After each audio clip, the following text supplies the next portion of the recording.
Hey everybody, welcome to chapter 6. This chapter is going to talk about deviance and social control and what exactly we as sociologists term to be deviance or deviant behaviors. Most importantly in this chapter is we don't want to make any judgments, sociologically speaking. We are not trying to say this group is wrong, this group is right. We are simply trying to determine who is in control of labeling an individual or a group of individuals or actions deviant, and how that is used in a sense to control society. So first we have to define what deviant behavior is, and that's all the stuff that can be done, conditions that people face or have that are not non-normative. In other words, they result in disapproval, hostility, or sanctions by the larger group. So deviance can be either criminal in nature, as the case like stealing something, or it can be non-criminal, being that there's a social sanction on it. Disability for the longest time was seen as being very deviant. And I think in some ways it still is. It's never restricted to just one group, gender, or age. As I said before, everybody can be labeled deviant at some point. And it's usually based on a moral or legal judgment. Morally, you're looking at the societal norms, values, and beliefs, and whether or not that person is in fact following those belief systems. Now, a lot of times, our legal system is based on our moral system. If you look at, for instance, treat others as you would be treated, right? Well, you wouldn't want somebody to go in and steal your PlayStation 4, right? So just like, and hopefully that would be enough for you not to do it as well. So we have a law in place that's based on that moral code that says, you don't steal. Right? And if you steal, there's a sanction for it. And it's a criminal sanction. It's punitive in nature. So a crime is just that. You steal that PlayStation 4, you're going to be punished by the legal system or the criminal justice system. You may get a fine. You can be imprisoned, maybe both, or you can do community service. There's a punitive aspect when we talk about crime. Now, in a pluralistic society like the United States, there's a lot of different groups with a lot of different norms and values. And sometimes they change and sometimes they don't. For instance, a good example of a group like this would be the Amish, right? We see the Amish living the life that they do to be somewhat deviant, a subculture. They don't believe that they should be talking and dealing with people, the English, those that are outside of their group. And so if an Amish person were to go out and trade outside of the community or try to seek legal redress outside of the community, that would definitely be seen as being something that was deviant, and it would hold a social sanction against that individual. Another example is polygamy. While polygamy is illegal in the United States, members of the Church of Latter-day Saints practice it for a number of years in the very beginning of that religious movement, and it served a function for them. There were very few men, and there was a multitude of women and children that needed fathers or men to help support those families. And so polygamy became one way of doing that. It was also a religious tenet of their belief system. And so there was friction between what the U.S. government and Americans saw as deviant behavior, marrying more than one person, and the actual actors who were doing it for religious reasons. It was part of their social code. And eventually, obviously, polygamy was outlawed even within the church. So there's a number of ways that we describe or explain deviance. And one of them is biological. We don't normally like biology and sociology, at least I don't, because I think it's something that is, I don't know, I just don't like. Maybe it's because I was a pre-med major and I got sick of bio. I don't know. But anyway, there was a biological reasoning behind the social differences and the label or the term that was applied to some individuals as deviants. And the early theories said that, you know what, if we look at a person, if we can figure out what's different between that person and a normal individual, right, we can figure out who the deviant people are and have a way of identifying them.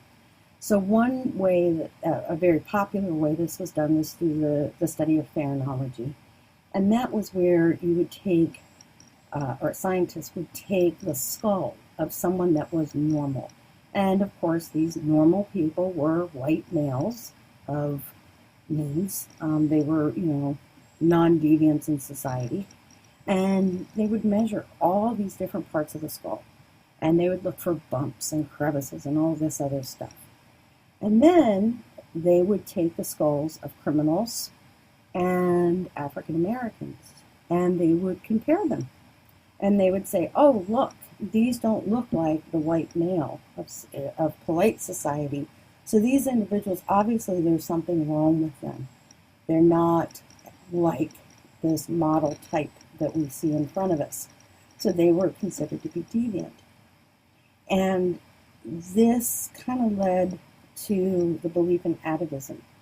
And that is that these individuals that were termed deviant biologically were more closely related to primitive early humans than they were modern day men. And this is problematic for a number of reasons, obviously, but it was used to, reinforce this idea that newly freed slaves, those of African descent, those of Indian descent, Native American descent, these individuals were less than white men because they shared these differences. And we know that that's not true. We know that there's no biological, basis in race. We talked about that in the DNA for race. But there's an awful lot of research that still goes on with brain function, the physiology, responses to different stimuli that is biological in nature to try to explain why certain people act and commit certain crimes and why they do deviant things. So the most common example today of that is, looking at parents and children, looking at longitudinal research. And a lot of studies have said, alcoholism, mental illness, incarceration rates, oftentimes if a parent experiences these things, a child has a good likelihood of doing that as well. We've put a new spin on it in today's era, and that is we look at environmental factors as well. It used to be that we talked about nature versus nurture. That was very, very popular in many arguments when it came to explaining deviance, especially, the one that I can think of right off the top of my head was gay and lesbian individuals, right? The phrenology approach even took place in that, the atavism. But this idea that an individual was either born gay or they learned to be gay, right? That would have been an approach that was taken even up until the late 90s. There's still some studies around today that are trying to figure that out. But the nature and the nurture model says that, somebody can have a predisposition to this one deviant behavior, or what's termed to be deviant, but their children may have a predisposition to it, but they learn that behavior through watching their parents in the process of socialization. And there's a lot of studies out there that use this model of parent and child. One of the other really interesting studies that I've seen come out are studies between twins. And there's also this question of, well, is it because these little guys are of the same genetic makeup, or is it because they were socialized very similarly? Now, I have a nephew who's an only child, and I have a niece and a nephew who are twins, and I can tell you that the way the single, my nephew that doesn't have any siblings, was socialized, very, very different than the way the twins are socialized. And I would even say that while my niece and nephew share some components of socialization, they differ in some ways as well. There are very significant differences that I've witnessed just in their 2.5 years on this earth. So explaining deviance through biology for me is not a way to go. I don't believe in it. I believe it has some merit, but I don't think that I like the nurture model better for most deviant. And when we study deviance and social behavior, I like that nurture model much better. Although I can see where biology can play into some of this as well. A functionalist approach, remember, functionalism asks us to look at why does this certain phenomena persist? What function does it serve? And Durkheim, back in the day, we talked about him a while back, he was like, deviance is actually a normal thing. We want to eliminate it in society, but sometimes it's functional. Sometimes we have to have deviance. We have to show people what is right compared to what is wrong. And if you don't have anything wrong in society, if you don't have problems in society, then nobody can figure out what is right. And it eliminates this deviance eliminates what he called anomy, and that is this confusion that occurs when people don't know what the shared values are and what the rules are and what gives order and meaning to their lives. Because really, when we look at it, what are laws? What are social norms and values? They give meaning. They give order. They tell us that we have to do things in a certain way. It's that social code that we live in. It creates that social solidarity that we've talked about before. And when we lack a consensus on what is right and wrong, society begins to collapse. And we face problems with the individuals that are much greater than just breaking laws or breaking social norms. Now, we talked about Durkheim and his suicide findings before, but I wanted to give you a graphical representation. And these studies have been reproduced over time, and a lot of these studies after Durkheim, even in today's world, very similar in their findings. Now, if you look over here on the left-hand side, you're going to see where it says high, low, and then suicide rate. That's the vertical line that we're looking at. And on the bottom, you'll see the level of social solidarity. So in the lower left-hand corner, if we have low solidarity and we have a low social solidarity rate, right? People don't know what the laws are, what's expected of them, how to be a part of society. That rate goes up. It increases. The suicide rate increases. Now, as we move to the right and we come to a happy medium where people have a choice in whether or not to obey the social norms and behaviors, and they are able to, there's a happy mix. Well, their suicide rates drop. They're very low in these areas or in these societies. However, you start to move back up the U, and you go to a high social solidarity level, a level of high social solidarity, you're also going to see very high suicide rates. And that's altruistic society. That is when society is so defined, when there's so many social norms, behaviors, laws, that there's no room for wiggle room, right? There's no acceptance of deviant behavior. It's very controlled. The suicide rate is higher because people feel that they can't meet those altruistic goals that society has set forward for them. So those are the two extremes. So you can see that one is not better than the other. It's a mix of the two that really helps to alleviate this problem of suicide. So Merton, remember him? He was the guy with latent and manifest functions. And he explained deviance through strain theory. And he said, you know what? People are deviant when there's a gap between the cultural goals for success and the means available to achieve those goals, right? So when cultural goals are acceptable and people accept them, let's use the United States for an example, right? Well, the legitimate means for that would be to get a job, to go to school, to get an education, to be successful, and there were legitimate means for everybody to do that. Well, that's called conformity. In a way, that's what we've all done by going to school, right? We're conforming to the cultural goal of education and hopefully, making life better for ourselves financially.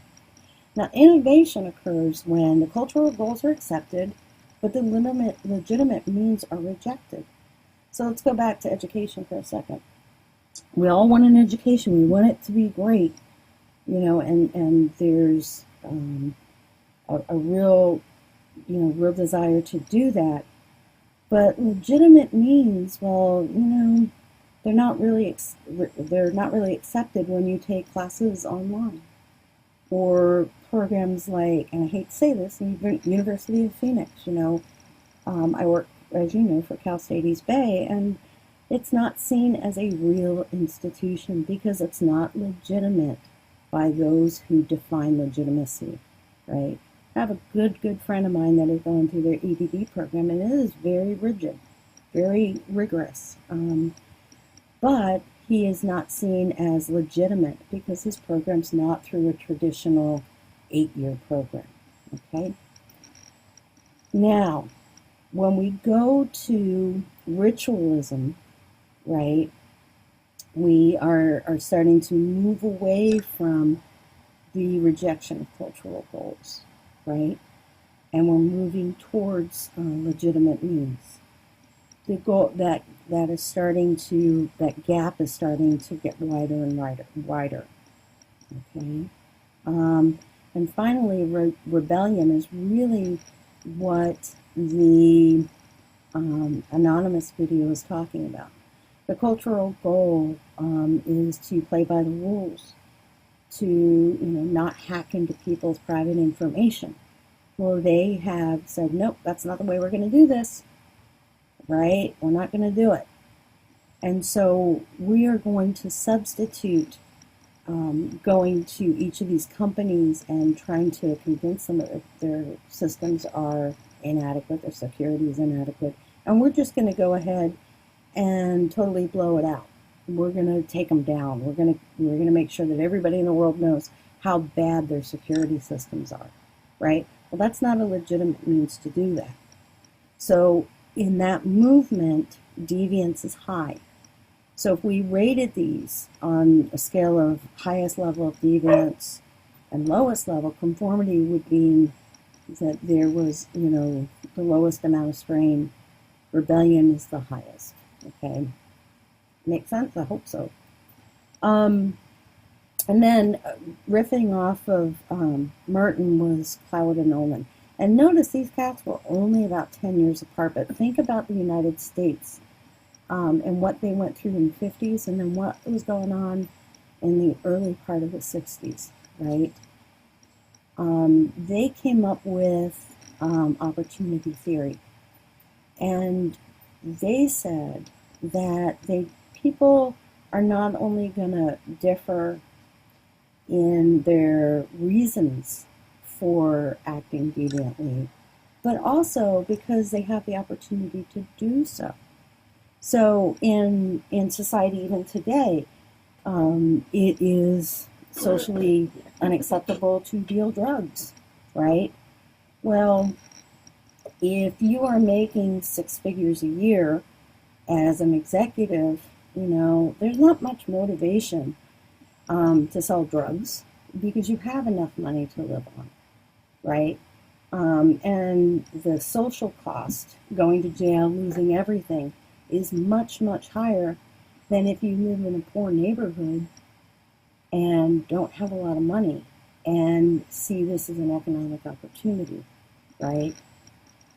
Also, the individual making 6 figures a year probably doesn't have the same opportunity to involve themselves in the drug trade because drugs are not, especially now, are not seen as part of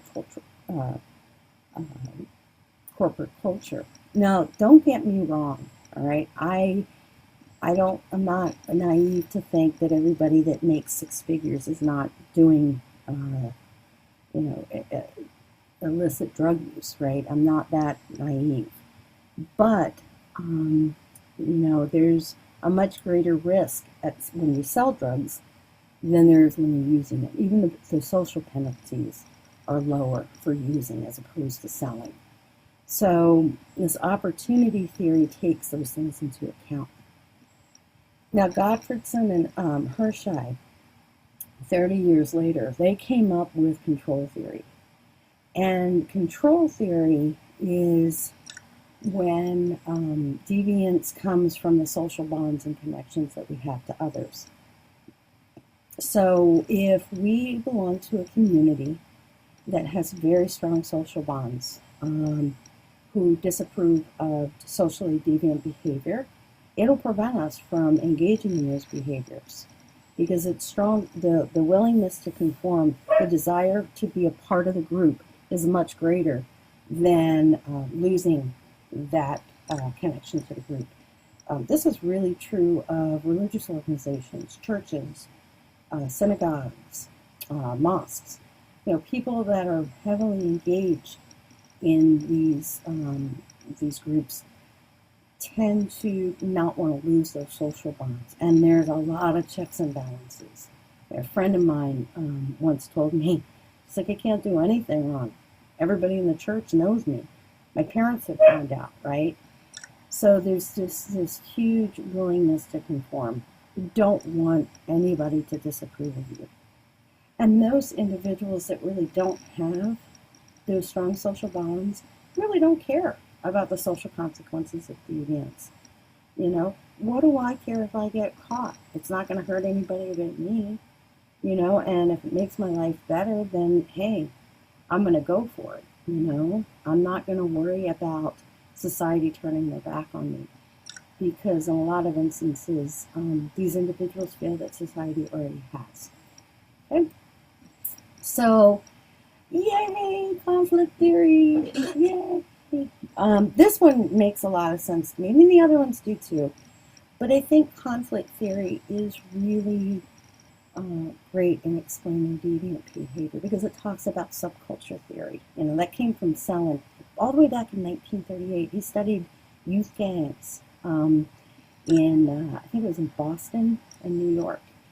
And he figured it out real quick that there are various groups in the population that have conflicting interests, right? We know that to be true today.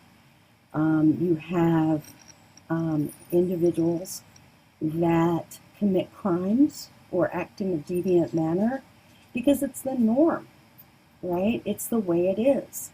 When we look at the immigrant practices of individuals from North Africa, for instance, where female genital mutilation is practiced, we see that in the larger subculture as being something extremely deviant. It's criminal. We don't want to see that going on.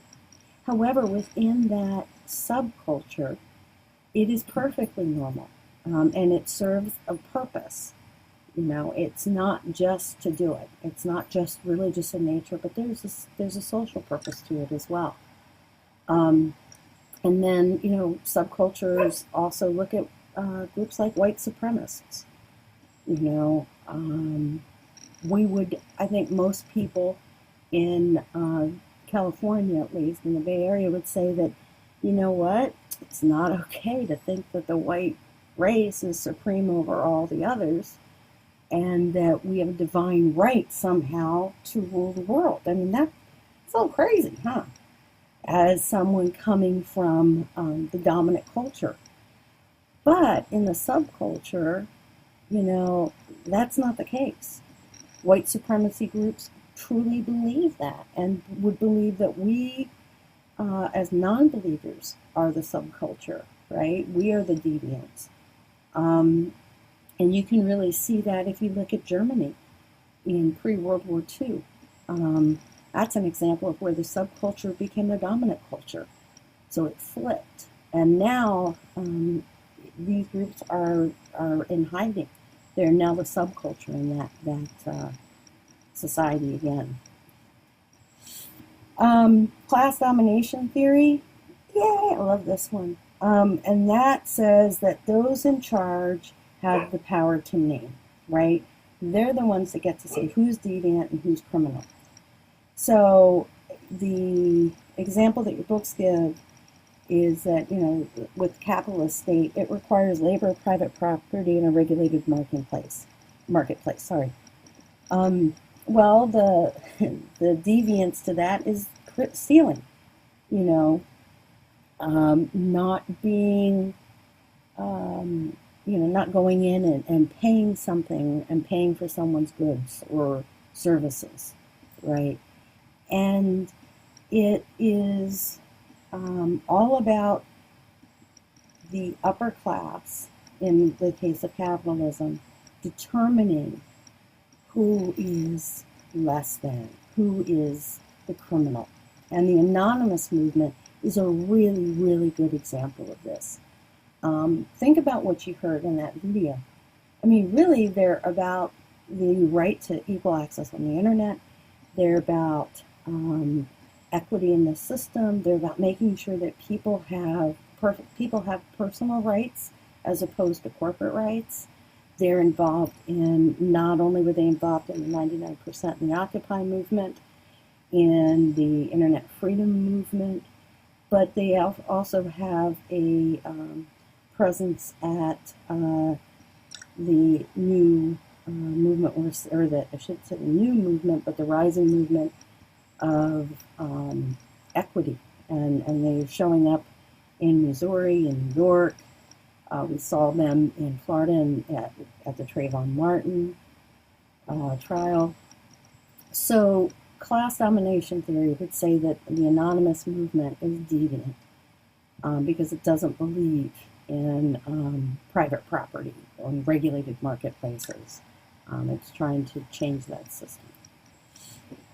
Structural contradiction theory, that is just saying that, you know what, there's a lot of stuff out there that is contradictory to what we see as deviant or criminal, right? So it is this idea that a corporation can send money overseas into offshore accounts and not pay taxes, where you and I would have to, because the laws are set up in such a way that allow corporations to have different entities around the world and not pay the same amount of taxes that they would if they had to report as the rest of us did. When we look at what societies have the greatest number or amount of deviant behavior, or the highest levels of deviance, it's usually those with the greatest gap between what people earn and what they're encouraged to buy. Meaning that in a capitalist society, if you are underpaying your workers, you're not giving them a living wage, right? And they are being surrounded by this message: you are what you buy, you are what you have, you live in a materials society. Then you're going to have people going out and doing what they can to at least try to acquire that ideal type, right? I'm going to go out and I'm going to get as much stuff as I can. I'm going to get my Jordans. I'm going to get my iPhone. I'm going to get all the things I'm told by TV and advertising I'm supposed to have just to be considered a part of society. And so I think that when we look at the situation that we have in America today, we ask why the crime rate is what it is. We ask why we have the social unrest that we have. It's part of it. It's part of it. Because structurally we are told one thing. We're supposed to be one thing. Yet there are laws in place that don't give us equal access, that don't allow us to reach that mark. So a couple examples would be tax evasion, cheating on your taxes, participating in the black market. Well, I had my MacBook stolen on BART one time, and it was really a bummer, right? Because I knew that MacBook was going to be sold for far, far less than what I bought it for, number one. And number two, it was going to help make somebody else more materialistic, I guess, as you can say. I don't know. It was really a bummer, right? To know that my laptop was going to be, 3 years of my life was going to be erased so that somebody could own a MacBook. I don't know, just a bummer. But anyway, when we also see corporations doing this when they violate environmental and labor regulations. Notice they don't do it in the U.S. that often, but where do they do it? They do it in third world countries. So they're not held to those standards here. We can say, oh, look, Coca-Cola, yeah, they're not polluting the Great Lakes anymore, and they're paying their people a living wage. But we go over to Indonesia, and we find that's not the case. They're taking up a lot of the drinking water that some communities need, and they're starting to change on that. But that's a good example of this contradictory theory in action. Finally, the other example to this theory would be the government supporting the Defense of Marriage Act.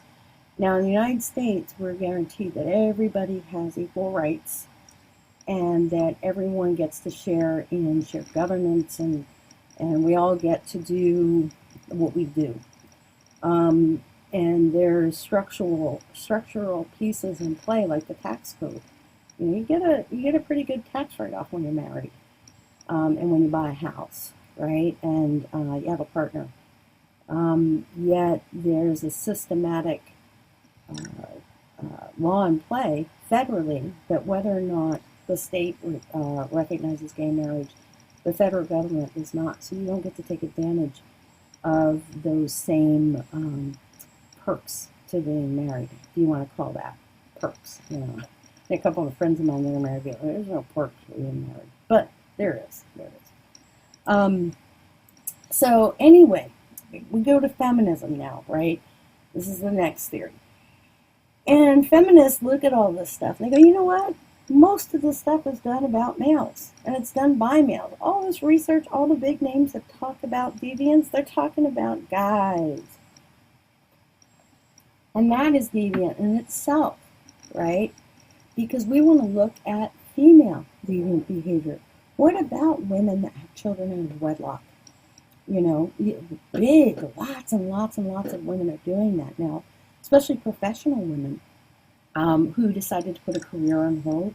They don't want to marry anybody. They just want to have a child. So that's still considered to be deviant behavior, although that is shifting now.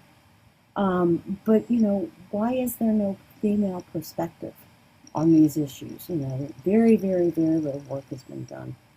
And a lot of the reason being is that women's deviance, because women's roles and expectations are defined by men, they're more likely to be stigmatized than male behavior. And the classic example of this is if a woman goes out and sleeps with 5 guys in a week, she's a slut. Versus if a man goes out and sleeps with 5 women in a week, he's a stud. He's the player, right? There is a huge stigmatization that comes along with sexuality in this country, even today. And that, there is just a whole different experience by women, with women when it comes to deviance. And that a lot of women that are part of subcultures that engage in deviant behavior are oftentimes victimized because they are women. So when a young girl runs away from home, for instance, many, many times they become victims of abuse, sexually, physically. They enter into the labor market, the sexual labor market, become sex workers, which is also a very hard industry to come out of when you're in this position. And there's just a totally different experience most times when it comes to women. And so feminists say that being a woman is in itself being considered a deviant in society, in a patriarchal society. And they would look at this in that light. Why is there inequity in the way we examine both experiences of male and female? Symbolic interactionism, yay! Labeling theory. You've heard me talk quite a bit about that, and just in when we've been talking tonight. And this goes along the lines of, or the belief that deviance is socially constructed. We name what it is. We say this is the right way, this is the wrong way. You're the good people, you're the deviant people, right? We determine that as a society. And there's a primary deviance, and that is when the action or the belief is labeled as deviant by groups outside or individuals outside of that moment, which would be, somebody stealing an iPad, right? So that in itself, that's the primary deviance. The secondary deviance occurs when the person goes to court, is convicted of a crime, goes to jail, and comes out as a criminal. They have a misdemeanor. Well, maybe they go through the system enough and they commit a felony, right? So this person comes out of the system and begins to conform with that label of felon, right? You know that this happens a lot with youth in the criminal justice system. So these individuals start to enact the role and the identity in conformity with being a felon or being, whatever that deviance belongs to, or label that deviance belongs to. So there's a name for it, and it's constructed at the time the act is committed. That name is constructed at that point, and then when that person starts to internalize that identity, it becomes secondary deviance. Differential association theory. And that is when you are associating with people that engage in deviant or criminal behavior, and you begin to enact that behavior. So you're you're becoming what it is that you strive to be. So the more likely you are to associate with people whose behavior is deviant, the greater the likelihood that your own behavior will be deviant. Pretty simple, straightforward, right? You want to be a part of the group. Peer pressure, differential association theory. It helps to explain peer pressure. And we know for a fact, through studies that have been done, that this behavior, what we call in statistics this regression model, and what I mean by that is we would look at the frequency, the intensity, the length, and the chronology of relationships based on now how long do they last, these relationships last, what are some of the significant events during the length of this, association. And as those numbers increase, so will the enacting of the deviant or the criminal behavior. So the more you get enmeshed into a group, the more you will tend to favor the deviance and the behaviors of that group. Okay? Good example is an individual going into a gang. At first, there's casual associations. As you become more and more enmeshed in a group, you're asked to do more and more things until you go through an initiation, right? Whether it be jumping you in or stealing something. And as time goes on, you become more and more aligned with that identity. And so you got a couple different types of deviants. You got the everyday deviants. That's the underage drinking, smoking, binge eating meat would be, stuff that, you wouldn't really think as being deviant, but it is. There's no real social, plagiarism and underage drinking, I'm not going to say that there's not a cost to that, because, if you get caught doing that stuff, that's, especially plagiarism, that's a big deal in academia. So, but the majority of the people that engage in this behavior do it on a regular basis. I have students every day that try to pass off work as someone else's as their own. And it's not seen as a huge stigmatizer. It is amongst my peers because it's what we do. But amongst most college freshmen that I deal with, I would say 99.9% of them have engaged in plagiarism at least once in their education.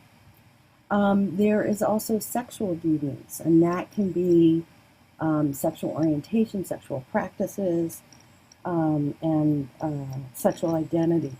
Now, your book says that the traditional ideas about sex is becoming viewed as deviant or outdated, meaning that there's more of an acceptance of the gay, lesbian, bisexual, transgender, queer movement.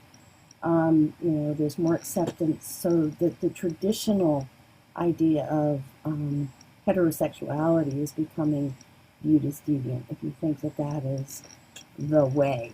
And so that is an example of how things shift over time. And this came up in a discussion early on, and I would argue that this traditional idea is still the dominant idea in society for a number of reasons. And then finally, you have deviance of the powerful. And that is that they get to, they get off scot-free. They don't have to be punished. They don't go to jail. They don't get strict sentences. When you look at other or non-powerful individuals, some young man or woman who gets picked up for shoplifting in an urban area is more likely to get into a lot of trouble than someone who is well known and has means that does the same thing. It's interesting too, because you look at corporations and what they get away with, right? As opposed to what we would, if we as individuals were to behave in that manner.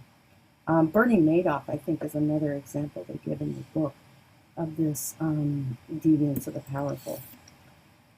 So you got criminal deviance, and that's serious stuff. That's violating legal laws and has sanctions to it, and that's when you commit a crime, right? And that we all know what a crime is. White collar crime is the stuff where you got usually big money. You see this most often usually in corporate America, people in a corporate setting committing fraud, embezzlement, a lot of insider trading. That was a whole big deal around the Great Recession. So these are more professional crimes, right, as opposed to violent and property crimes and organized crime. We also have police brutality and corruption, big piece of what we've talked about over the last week, right? Rodney King is the example here, but there's also a very distinct subculture in the police, the social structure of police officers. I'm sure you've heard of that thin blue line, the brotherhood, and many people are beginning to see the police forces around the country being deviant, and that they're not being held to the same social norms that the rest of us are. A state crime would be something that is an act or acts committed by a government or government officials, right? So Guantanamo Bay is a good example of a state crime. That's where we, have held individuals from the Middle East without due right of process and things like that, going against our own set of laws and the way we're supposed to deal with prisoners of war, and that's considered a state crime. Another good example of that would be Germany during the war. They, Nuremberg trials, right? They committed state crimes. Okay, so social control. We want to control everybody to make sure everybody's the same way. We don't want anybody to be different, right? So when we have social control, or when we have social power, we're able to exercise social control. And that means the dominant group gets to say what is normal and what is not normal, okay? And that's why a lot of times when you hear people talk about history, for example, history is defined by the people who win, right? Not by the people that lose. So when you have one group that is a dominant group and holds the social power, which includes access to resources and the legal system and government and law, they get to name the rules. They get to write the rules and exert social control over others. Good example of this would be the misogynistic laws that were in play up until the 1970s, 1980s. Right? People didn't want to see mixed-race couples married, so there were laws preventing that from happening. That's an example of social control. Now, informal social control, that's the stuff that we all do. Nobody doesn't do this stuff. And that's kind of your unofficial way of going, yeah, what's up with that? My mom does this all the time, especially with my haircut. You know what I mean? She sees my hair. I see her like once every couple months when she comes out to see the niece and nephews. And she looks at me like, what? What did you do to your hair? Or, oh my God, do you really need to have that kind of haircut? Yeah, I do. I like my hair, right? And it's this sanctioning, right? I'm deviant in her eyes, and in the eyes of some other people as well. But it goes against what we are supposed to do in society, right? And it can be the way we look, the way we act. I used to smoke, and people would make comments all the time. Oh, that's bad for you, right? Yeah, I kind of know that. I got pneumonia right now. I'm kind of thinking it's because I smoke, And people just, people have this sense of, I can tell others, what's going on. I can tell others how to act. We regulate each other's behavior. And I do it too. I'll do it in class sometimes. I see somebody, texting in class. Well, that's a form of deviance, and I get angry. I'll be like, what's up with you? Call them out, whatnot. So I am imposing an informal social control on those students. Now, formal social control, that's the official stuff. That's where the criminal justice system comes into play in these highly visible trials, and when we tell people what we're going to punish. The NFL right now coming down with sanctions against some of its players for child and domestic violence. Very, very, very good example of formal social control, right? We saw that with Michael Vick as well. He ended up, serving time, and the NFL allowed him to come back. But when he played for Philadelphia, he was really an animal rights activist. He did a lot of stuff with the SPCA in Philadelphia. So he was trying to put on a good face, saying, I don't do that anymore. But we also see this in the news a lot when we see how certain individuals are treated in the criminal justice system, and the punishment is oftentimes far outweigh the crime. And there was an interesting discussion with the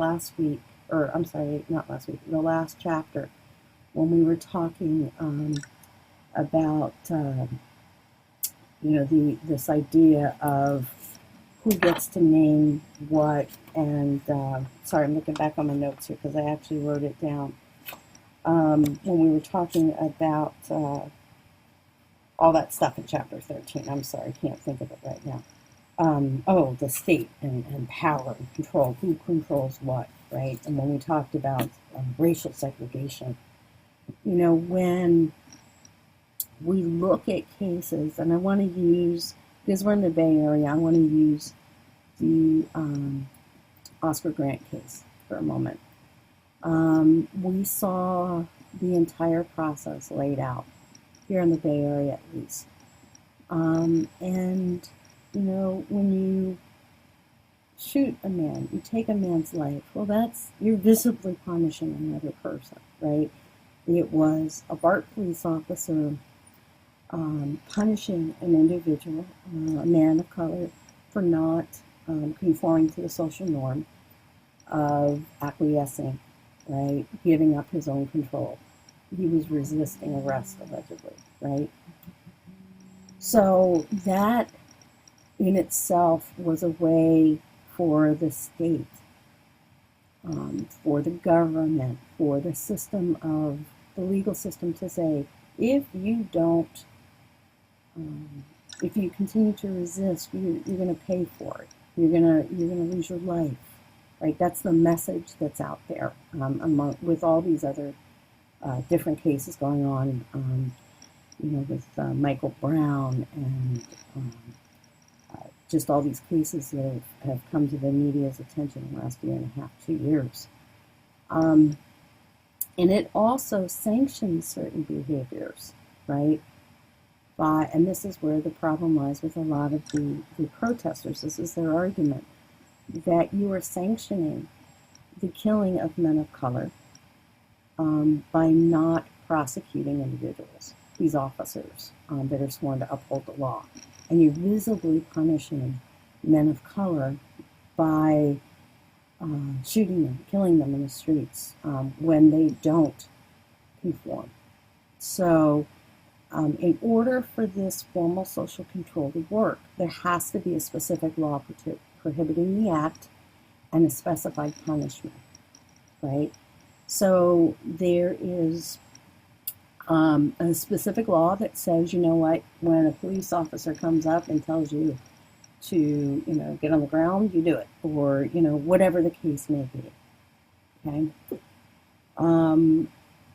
And there is this idea that the act is intended, and that the person is capable of having the intent. So there's that mental, yeah, they knew what they were doing when they did it. And I think this is where we get confused, because here's where two social standards are colliding. You know, you have one group saying, I'm the one in power, you're going to submit to my control, and you have another group saying, you know what, I'm going to deviate from that. I am not going to play by your rules because the rules aren't fair. And I'm not saying that is right or wrong, but I think that that is the argument that a lot of the protesters and the individuals involved in these cases are making. So that's a form of social control. So I hope that made sense. I didn't mean to ramble if I did. Finally, along with this form of social control, we need to look at the prison populations, and they are increasing. We have mandatory minimum sentencing for certain crimes. And what that does is that reduces the ability of a judge to allow the punishment to fit the crime. It means that for a first offender, they may get the same amount of sentencing as someone who has committed this crime many times. You know, it may be found that the judge doesn't think that this person deserves jail time. Maybe it's community service. Well, in some states, there's mandatory minimum sentencing, and that person will serve time in jail. We also have seen 3 strikes laws enacted, and this is something that I think started in the late part of the 1990s. It's when we started to see this kind of cropping up around the country. And that is where a person is sentenced to life in prison if they've committed 3 felonies in a lifetime. Now that means that someone that is engaged in an illegal act one time in their life, if it has involved 3 felonies, they're going away. They're not going to get a second chance. That's it. And that is increasing the prison population as well. And then finally, this alleged war on drugs that has seen, I think we're kind of coming to the end of it, I'm hoping. And we've seen an increase of 60% of the federal prison inmates and over 30% of state prison inmates serving time for sale or possession of illegal drugs. And you got it. Most of these individuals are serving time for marijuana. Wow. Even though it's legal here in California because of federal for medicinal use, because the federal government doesn't recognize it. That's the law that they have to follow. And we see so many individuals in prison for things that society says, it's not that important, and it has a lot to do with a misunderstanding of what the deviant behavior is, what causes it, and what the real social ramifications of it is. Okay? When we look at race and ethnicity, we know that blacks and Latinos are disproportionately arrested and imprisoned over whites. We've talked about this time and time again. I talked about this a lot when we talked about race. When we say disproportionately, we mean by percentage of the population. So proportionately would be 20% of each group was in prison, if that was the prison rate. That's a lot of people. But let's just use that as a number. Well, that would mean, there would be more whites imprisoned than blacks and Latinos, because currently they are in the majority, numbers-wise.